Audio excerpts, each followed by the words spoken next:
Humash Harashi, the Torah portion, VaYeishev. We continue in the story of Joseph, and his brothers. Ooh, it's going to get down and dirty today. Okay, we're at chapter 37, verse 23. Is this the week of Judah? This is the week of Yosef. What about the story of Anyway, let's do today. Let's learn and we'll find out. Maybe that's the best way. Okay, verse 23. Vahi kasher ba Yosef, and it was when Yosef came, Elechav to his brothers, Vayavshitu, and they stripped Yosef es kutantai, his coat of many colors, his pasim, the fine woolen robe, asher olav, that what he was wearing. Rashi in 23, you got it? Eskutuntai, his tunic, chaluk it was an undergarment. Besksenis pasim, and then a fine woolen tunic. Husha Yosef Aviv, that's what his father gave him. Yosef al Echav, above and beyond what his brothers. In other words, the brothers didn't have this, only he had this. Verse 24. Vayikachuhu, when they took him, vayashlichu, and they threw him, oisai him, habayra, to the pit. Vaborek, and the pit was empty, aim by mayim, and there was no water. Rashi in 24, haborek ve'im by mayim. Well, obviously you have a question here. If the pit is empty, and there was no water in it, obviously there's no water if it's empty, right? So what is the mishmash and emar from the implication of what it says, a borek, that it's empty, and here do I not know, shame by mind, that it has no water in it. Matan lamein by mind's wives, it's saying that there's no water. My main by there isn't water in it. But snakes and scorpions there is in it. That's what is understood from those words. There's no connection in the sense that they're saying there's no water in it. There's no connection to Torah in this. Because isn't water sort of connected to Torah? Yeah, but that's allegorical, and here Rashi's explaining it, in a physical sense, what was going on, right? So it's true what you're saying, absolutely correct.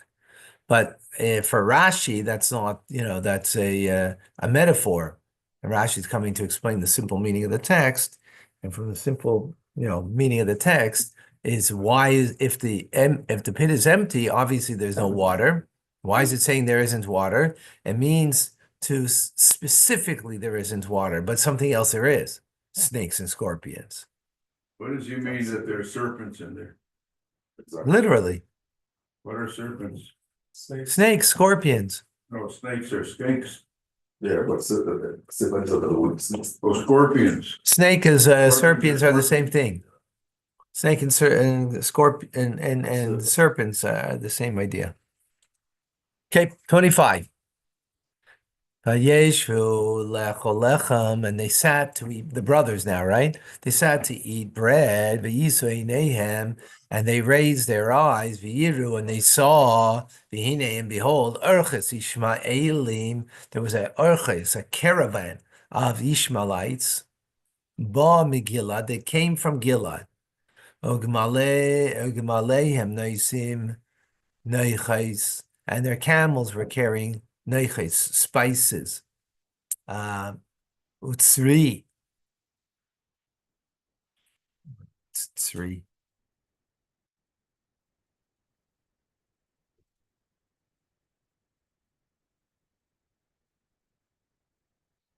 Balsam.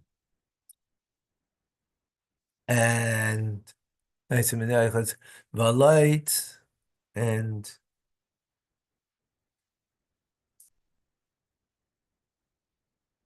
lotus. Okay. Hochim.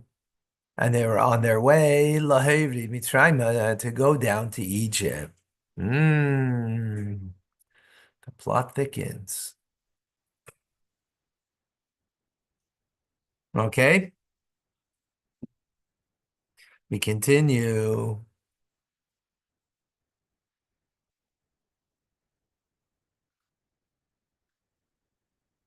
Rashi, Orches should be understood Targum according to Onkelus's understanding. Sheyarais, a caravan, al shem holchi erich, a caravan that because they travel on the road. Gemalim noisim, and their camels were carrying. Lama pirsa makosa as masam. Why did the Torah have to tell us what the camels were what they were carrying? Like, what's that got to do with anything? This is to let you know the reward of the righteous. For the way of these Arabs, right? These Ishmaelim that are Arabs is to carry anything but petroleum and resin. And it's a foul odor, right? V'lazen is down in the summit. But for this one, meaning for Yosef, who's going to be sold right down to Egypt, it happened that they were carrying spices, which is not a foul odor, right? So that this righteous one should not be harmed by the foul odor.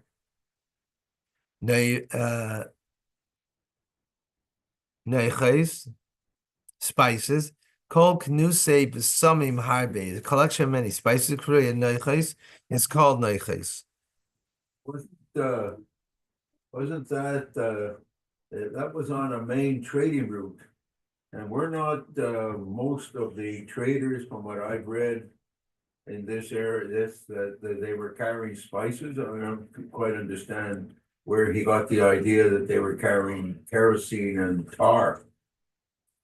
That's a good Which is question. very difficult to carry, and the only way it can be carried if the tar is solid, and the kerosene is very, Flammable. combustible. Yeah. A good question. I don't know. Where does he get that idea that they're? Good question. I don't know. Good question. We have to look into it. There's a note that says that Arabs usually carry Spice oil. the petroleum and the drug. So apparently the Arabs specialize in that. Yeah, I guess that's what the reality was back in the day. Yeah. I guess Rashi's saying that Here, but I'm asking where do you think he would have gotten that idea from? Because the common, in those days, from what I've read also in other sources, in those days, hundreds, thousands of years ago, that particular route was a spice route, which was coming from the east. Yeah, but the Arabs specialize in that trade. So we're actually saying that might be the case with others, but not with them. Why? So good question. And we're going to leave it at that because we're not going to get an answer right now. It's a good question. Okay. Okay. Next. So an array of spices is called neiches. Merkachas basamav, a blending of spices, Onkelos tigim loshen shaiba. And Onkelos, he says it's not spices, it's actually wax. He has a different explanation. Oops. Wait 1 second.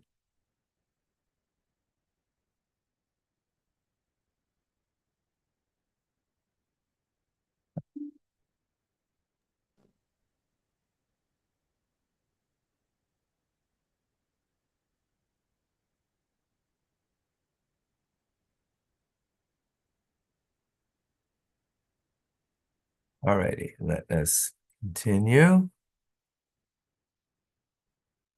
Hey, you let people in, thank you. 3, balsam, srafanoita me'ati akataf. These are sap that drips from the balsam tree. Vehu notov. Hanim them in samani kateris. This is one of the spices that was in the incense that was used in the temple. Baloit, uh,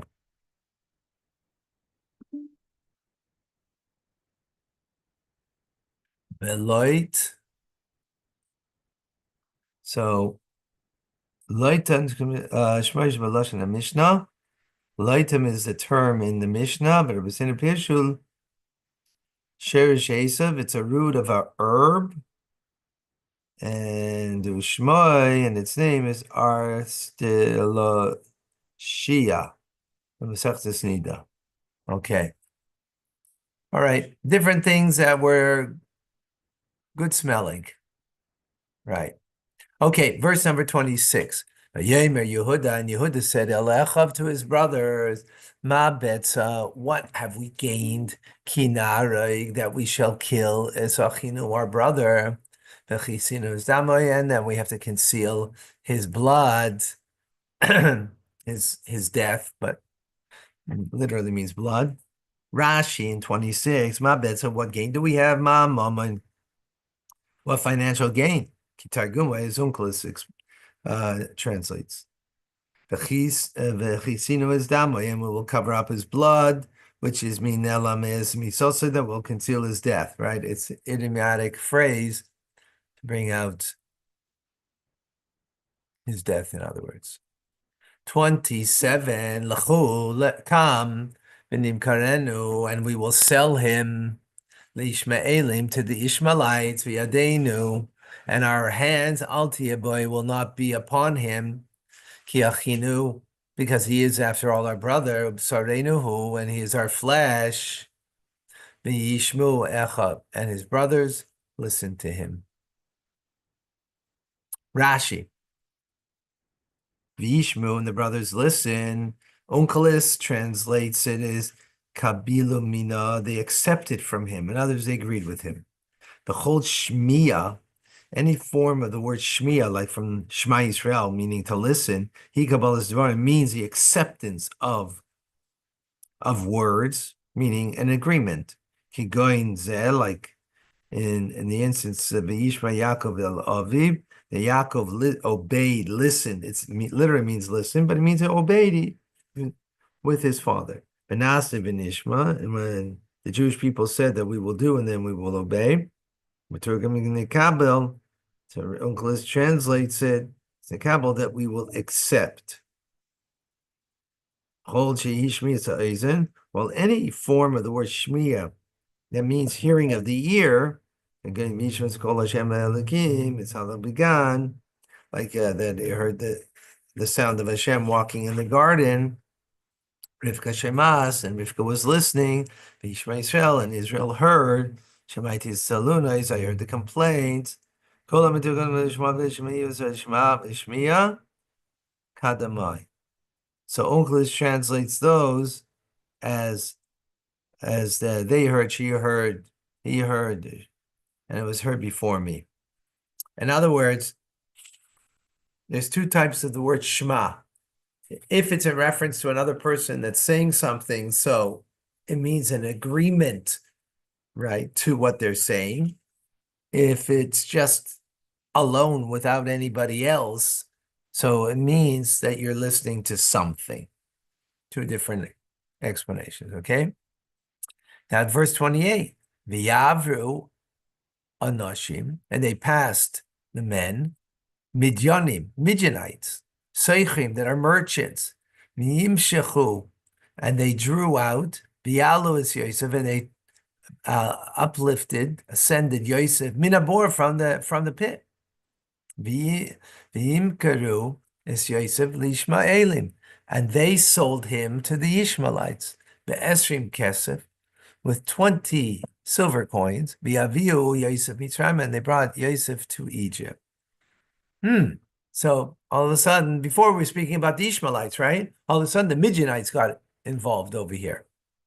So Rashi says, he explains, V'yavra anashim Midyanim, the Midianite men, they were traders, they passed by. Zuhi Shayar Sacheres. This was a different caravan, right?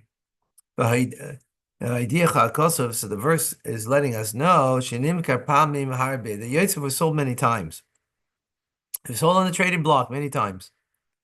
I don't know why Rashi has to say many times. Why can't you just say that one time? The Ishmaelites, the Midianites, they took him out and they sold him to the Ishmaelites.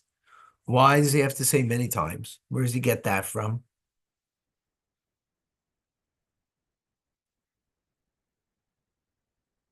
Well, he was sold. We don't know how many times he was sold. He could have been sold numerous times, as he says there. No, Because there are a lot of traders. whoa, wait. Please. Let's remember what we're doing here. We're not learning our ideas. We're learning a verse in Torah and how Rashi is understanding the verse. So it doesn't matter what history says. It's irrelevant. What's historical? Oh, that it was a trade route for spices. That's irrelevant. It's the Torah that's speaking to us, so we need to understand what the Torah is saying. That's what Rashi is coming to do, to understand what the Torah is saying, not what some historical thoughts are, right? So the question I'm having over here is, why does Rashi say that he was sold several times? How do you get that out of the verse over here? Simple. It doesn't matter anything else. Don't ever enter. Should not enter in your mind something else that is not in the verse. So how does he? That's my question. I don't have an answer. I'm glad you asked that, Watson. Remember Watson? Sorry? Remember Watson? Don't remember Watson? Sherlock Holmes? Watson? I don't know my hearing aid, and I don't hear you. Why don't you come closer? I might want to leave quickly. You could leave quickly from anywhere. Shimalay, is this going to be the great escape?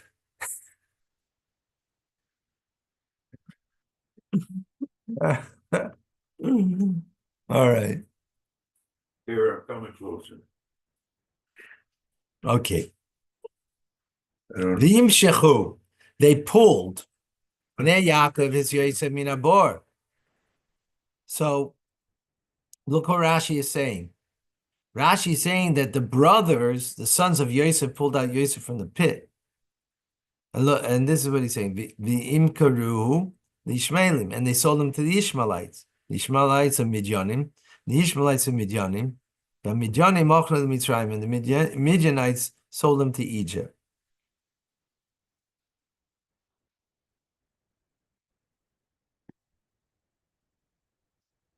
So what's the difference between the bold? The bold is what's in the Torah, Yeah, and the non-bold is Rashi's explanation. no, in the white. In the white area, which is the Torah portion, the area I that just told you. the words that are not bold is from the Rebbe or something, isn't it? Who's writing? Rashi. The Ishmaelites sold Joseph to the Midianites. 1 second. Where is that? Who's written that? Who's put that in? That's not part of the Torah. I just said it's Rashi. Rashi. Isn't that in the Torah itself, like in our version here that we have? Rashi's a commentary. Guess you better read Rashi to figure it out.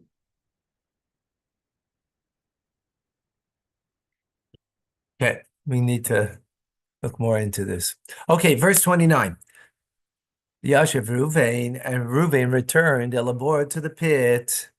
And behold, Ein Yosef Babor, and Yosef is not in the pit. Yikra is Bigadav, and he rent his clothes, meaning he tore his clothing. Right, a sign of mourning. 29, V'yashav Ruvain, and Ruvain returned. He's the oldest, remember, right? They took the advice of Yehuda. Ruvain was not there when this happened.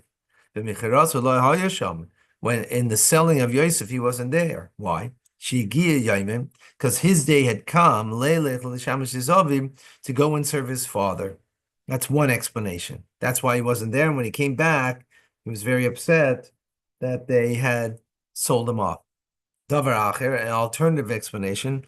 Also, Kaya, he was busy, with sackcloth and with fasting, because he rearranged his father's couch. Remember in last week's parsha,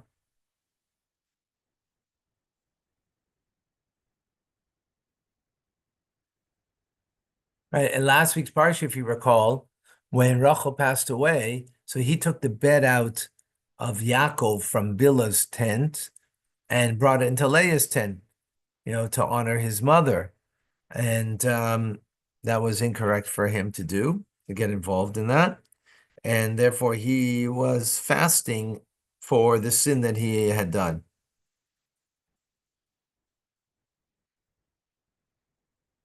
Which was like maybe 7 years earlier that he did it, but he was still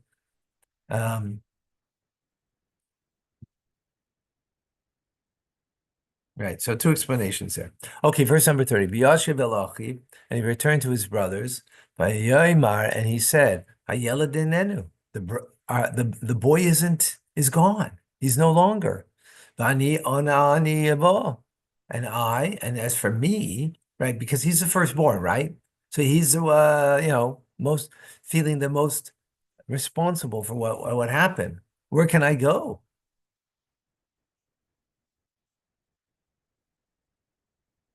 Vani ona ani yavo. Where am I gonna go? My father's going to be very distressed, right? Rashi, ani vav, ana evrach mitzar shalaba. How am I going to flee the grief of my father? Yichu is Ksenis Yosef, and they took the robe, the coat of many colors of Yosef, Yishchatu Seir, and they slaughtered a goat, a young goat, Izim, V'yifilu es Ksenis V'dam, and they dipped the robe in blood, right? As if he was bloodied in a battle with some wild animal and was killed. Sirizim, a male goat, shaladam. Why? Because that blood resembles that of a man. Kseinis, a tunic, zeshma, this is its name.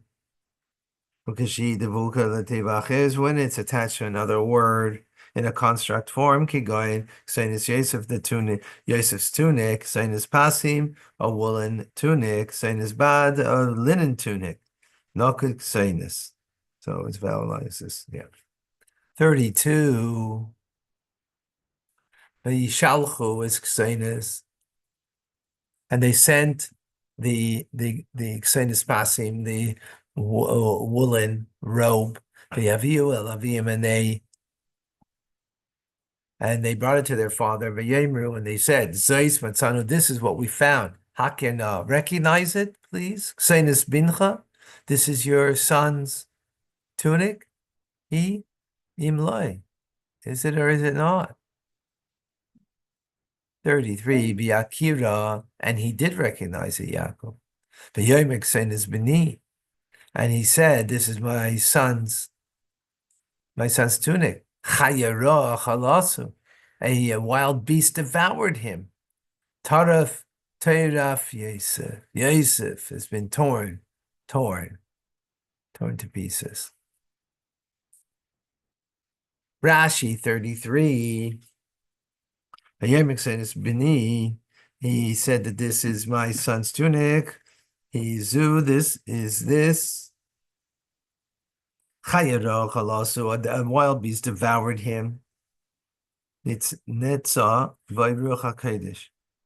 He had this spirit, divine spirit, Holy Spirit, right? By saying an evil beast devoured him, Yaakov prophetically was alluding to the fact that Seifai, that Yosef's fate would be Shetis Garab, Yesh's Potiphar, that Potiphar's wife would provoke him So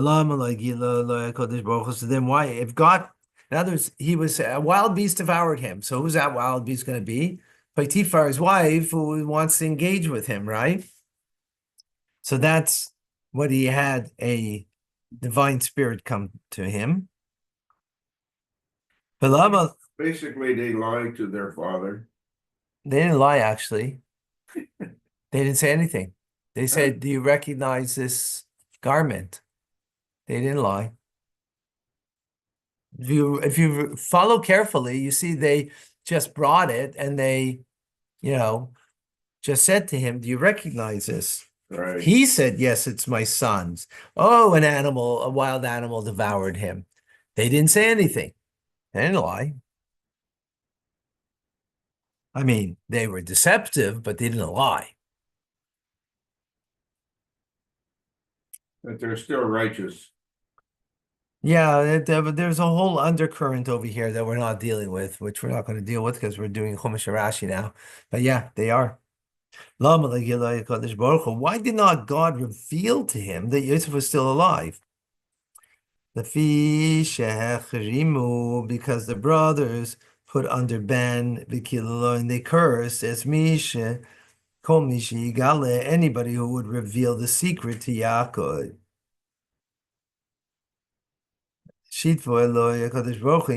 And Hashem, he was a partner in the band and cursed with them.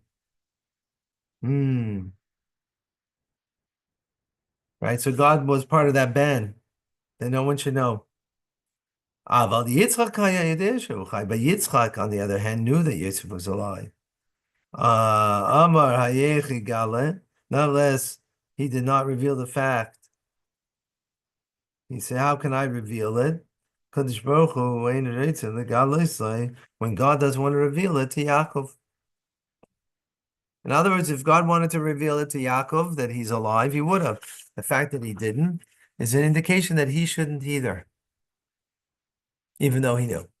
V'yikra Yaakov simloisav, and Yaakov tore his garments, his clothing, v'yasim b'mosnav, and he placed a sackcloth around his waist, v'isabel, and he mourned Abinoi over his son, Yamim Rabim, many days.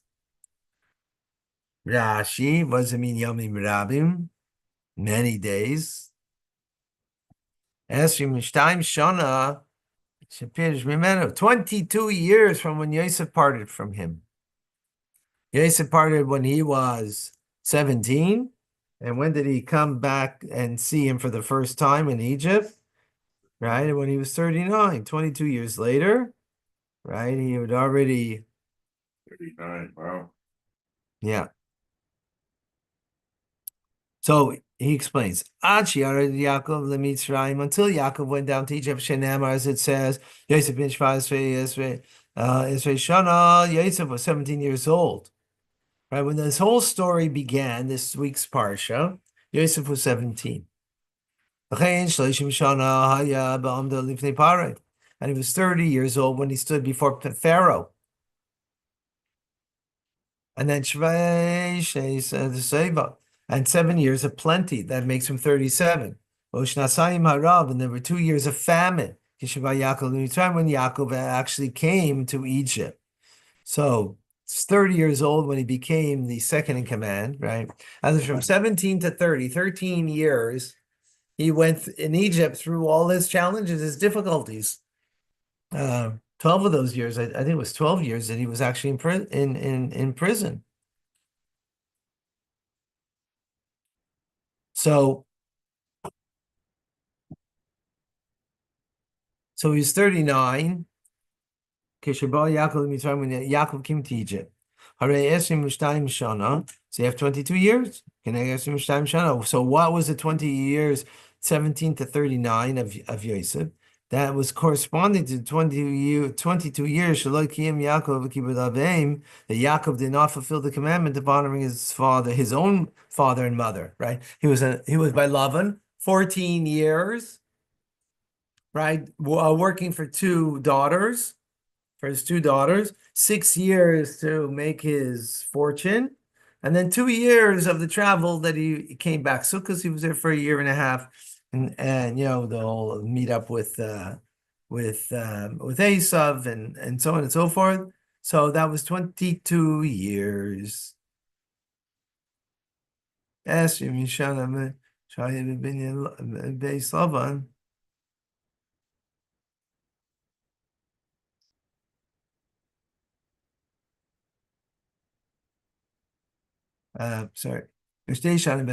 2 years on the path, on the road. Shimon Beisavan was returning from Lavan. Shana Vachetzi B'Sukkos. Oh, okay, here he says it. A year and a half that he was in Sukkos. Shisha Chadashim Beis and 6 months in Bethel. Zeu Shenema Lavan. This is what it means when he said to Lavan, Zel Yesrim Shana Beisecha. This is 20 years that I've been in your household. Lihain, these are mine. So what's the connection between the 22 years that Jacob was traveling? And So staying in he didn't Laban, honor building his family. and he so didn't on. honor his The father and 22 mother for years that 22 years. In the 22 years that So Joseph, you said 22 years he did not honor his father and mother, right? Because he was away, right? So juxtaposed to that is 22 years that Yosef was also away and didn't honor his father and mother. That's what Rashi is saying. right? Okay. 35. Oh, let's take a phone call. Yakum, send regards. Yakum will call Banav.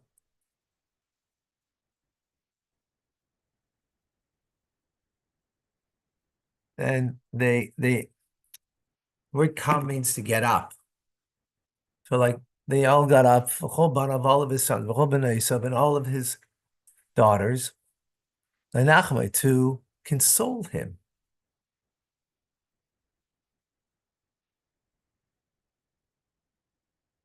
But he refused to be consoled, at least Nachem to be consoled. And he said, Yaakov, Ke'eved el b'nei Avel she'ela. I will go down to the grave mourning my son. Yefk Isai Aviv. And so Yaakov's father, Yitzchak, wept for him. Isai Aviv.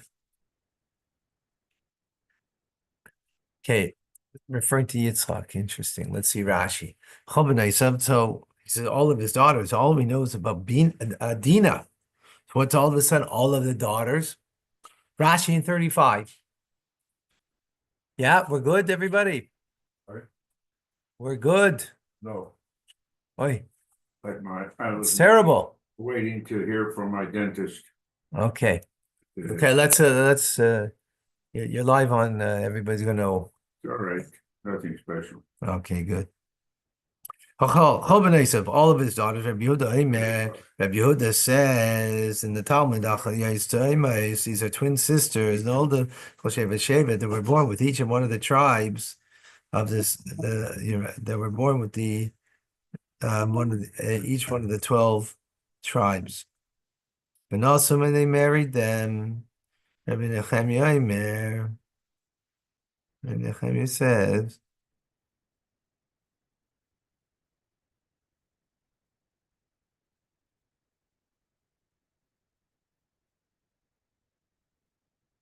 That's what to Rabbi Yehuda's opinion, right? Rabbi Nechemiah says, these wives, the wives of the sons of Yaakov are Canaanite women, because that's where they live and that's who they married. So what is meant to all of his daughters? Kaloisa means his daughters-in-law. A person doesn't hesitate to call his son-in-law son, or to his daughter-in-law daughter. Right? Got it? And he refused to be comforted. A person doesn't accept consolation, a condolence, alachai, over a living person. The Savar Shemes, whom he believes has died. You hear that? Others, the person thinks he's dead, but in fact, the person's alive. So the person is not even, this is a heavenly thing. Obviously, on the conscious level, why wouldn't he accept condolences? But the fact that he is alive, so he, I guess on some spiritual level connects to that. How did he, why did Rashi feel that Isaac, why is Rashi saying that Isaac believed his grandson was alive?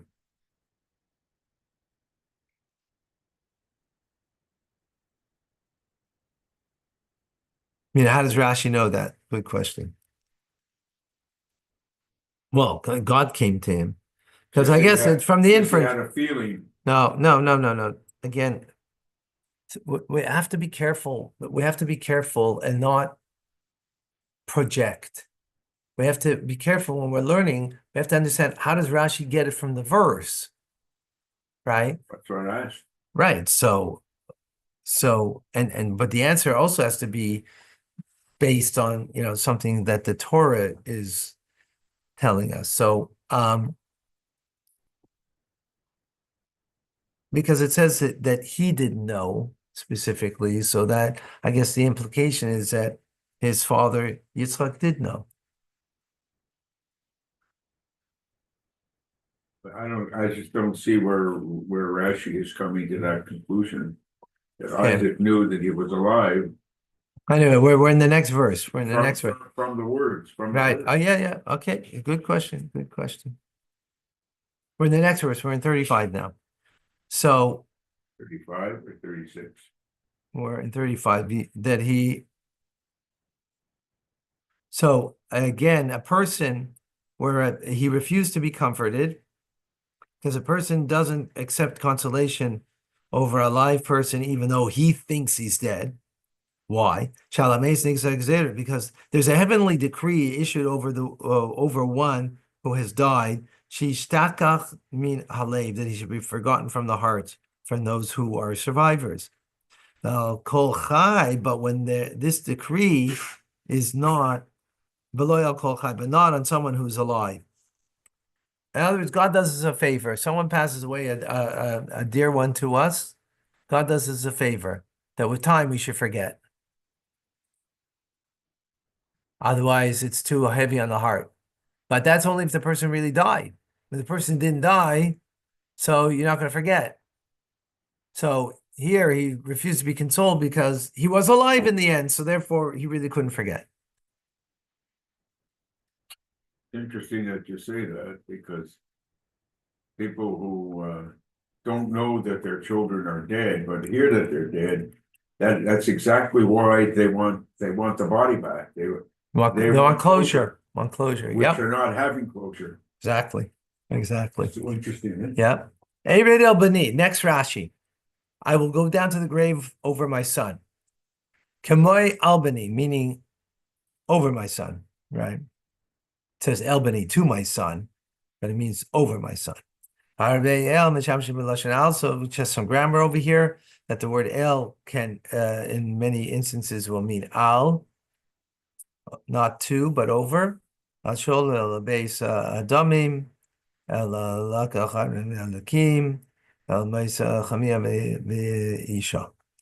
next Rashi. That was some just grammar. Avel sha'ela, to the grave of mourning. Rashi, kipshute, it means simply lashon kever, who would say as a term of a grave. So Yaakov is saying, the evle ikaver, I will be buried in my mourning. That's what he's saying simply. V'lo yisnachem, I will not be consoled kol yamai, all of my life. This was too hard for him to take. Midrashay, that's simple meaning, but the midrashic interpretation is Gehenna. Sha'ela means Gehenna, hell. Simin zeh hayam moser biyadi. This is a sign that was given over to my hand, meaning it was transmitted to me. Mipi agvura, from the mouth of God, of the Almighty. If not, one of my sons will die in my lifetime. Muftafani, I am assured, that I will not see Gehenna, hell. In other words, I'm going down to the grave. I'm going down. In other words, I'm going not to the grave, but I'm going to hell. Why? Because my son died in my lifetime. God came to me and said to me, if they will not die in my lifetime, so then I'm assured to not to go to Gehenna. Interesting. That's the Midrash, right? Why Rashi brings us here? Good question. VaYeishev say Aviv, and his father cried for him. Isaac would cry Yaakov because of the agony that Yaakov was going through. But he would not mourning because he knew that he was alive.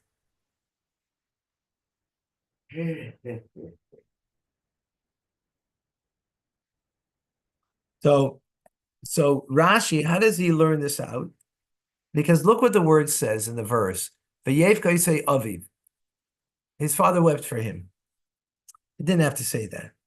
It could have just said VaYeishev that he cried for him. Right? What do you mean Aviv, his father? Obviously, we're talking the whole context here is his father. So why would it have to say that? It's superfluous, right? That indicates that Yaakov's father cried also. Aviv, his father, and as Yaakov's father cried. That's what he said, right? Why did he cry?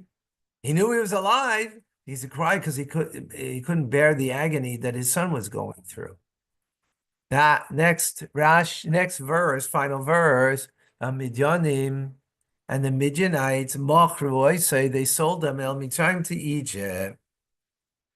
By Faitifar Bara Isayatavachim, right? Sold them to Egypt. To Potiphar, who was the chief butcher. Hatabachim shchete behemoth hamelech, slaughtering the king's animals. Wow. Fascinating. Amazing. All right. We'll see you shortly, folks. Thank you.